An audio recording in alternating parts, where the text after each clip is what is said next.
नमस्कार दोस्तों, इस क्लास में आपका स्वागत है। आज हम बात करेंगे जसवंत सिंह जी के बारे में। इससे पहले हमने रीतिकालीन 8 कवियों की बात कर चुके हैं और भी रीतिकालीन क्लासें हमने लिए, तो उनको ज़रूर देखें। चलिए शुरू करते हैं जसवंत सिंह जी के बारे में। काफ़ी महत्वपूर्ण ये क्लास रहने वाली है। इनका जन्म है 1626 ईस्वी में हुआ। ये राजा थे, लेकिन इन्हें काव्य रचने का बड़ा शौक़ था। तो चलिए इनकी रचनाएं देखते हैं। पहली रचना है भाषाभूषण, और यही इम्पोर्टेंट है, वेरी इम्पोर्टेंट है। ये परीक्षा में इतनी बार आई है कि बता ही नहीं सकता। इतनी बार ये पूछा गया कि भाषाभूषण किसकी रचना है। हालांकि बाकी रचनाएं इनकी है वो नहीं पूछी गई है ज़्यादा।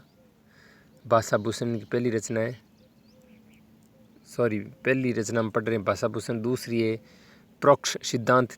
तीसरी है अनुभव प्रकाश, आनंद विलास, सिद्धांत बोध, सिद्धांत सार और प्रबोध चंद्रोदय नाटक। ये काफ़ी इम्पोर्टेंट है। तो एक तो भाषाभूषण, एक प्रबोध चंद्रोदय नाटक, यह आपको हर हालत में पता होना चाहिए। बाकी भी आप ध्यान रख सकते हैं, लेकिन भाषाभूषण का तो आपको हर हालत में ध्यान रखना ही रखना है। एक प्रबोध चंद्रोदय नाटक, ये नहीं कहता कि बाकी की आपको याद नहीं रखनी है, लेकिन ये बहुत बार पूछी गई है। आगे देखो, भाषाभूषण में 212 दोहे और 5 प्रकाशों में विभाजित है। ये अलंकार ग्रंथ है। भाषाभूषण कैसा ग्रंथ है? अलंकार ग्रंथ, वेरी इंपॉर्टेंट है। और ये दूसरा कथन बहुत ज़्यादा इम्पोर्टेंट है। जयदेव के चंद्रालोक को आधार बनाया गया है, यानी उसका अनुकरण किया गया है। तो पूछ सकते हैं कि भाषाभूषण में किस ग्रंथ का अनुकरण किया गया है, तो वह है चंद्रालोक, जयदेव का। ये बहुत ही महत्वपूर्ण बात है, तो आप ज़रूर ध्यान रखें। पुराने पेपर आप उठा कर देखिए, वहाँ इस तरह के प्रश्न मिलेंगे। जयदेव के चंद्रालोक को आधार बनाकर कौन सा ग्रंथ लिखा गया है? भाषाभूषण। एक ही दोहे में लक्षण और उदाहरण दोनों रखे गए हैं। किसमें? भाषाभूषण में। और भाषाभूषण बहुत छोटा सा ग्रंथ है, तो आपको बिल्कुल पूछा जा सकता है भाषाभूषण के संबंध में कौन सा कथन सत्य या असत्य, या और भी कई तरीके से प्रश्न बना सकते हैं। आगे देखो, भाषाभूषण पर 3 टीकाएँ लिखी गई है। पहली टीका अलंकार रत्नाकर बंशीधर ने लिखी।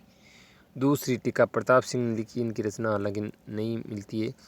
भूषण चंद्रिका है गुलाब कवि। तो यह इस तरह प्रश्न बन सकता है कि भाषाभूषण पर किसने टीका नहीं लिखी। 3 ये नाम दे देंगे, चौथा पूछ लेंगे। ठीक है, आगे देखो, जसवंत सिंह के संबंध में रामचंद्र शुक्ल जी जो कथन है, वे आचार्य की हैसियत से हिंदी साहित्य के क्षेत्र में आए, कवि की हैसियत से नहीं। पूछ लेंगे ये किस रीतिकालीन विद्वान के बारे में कहा गया है, या किसने कहा है? तो रामचंद्र शुक्ल जी ने।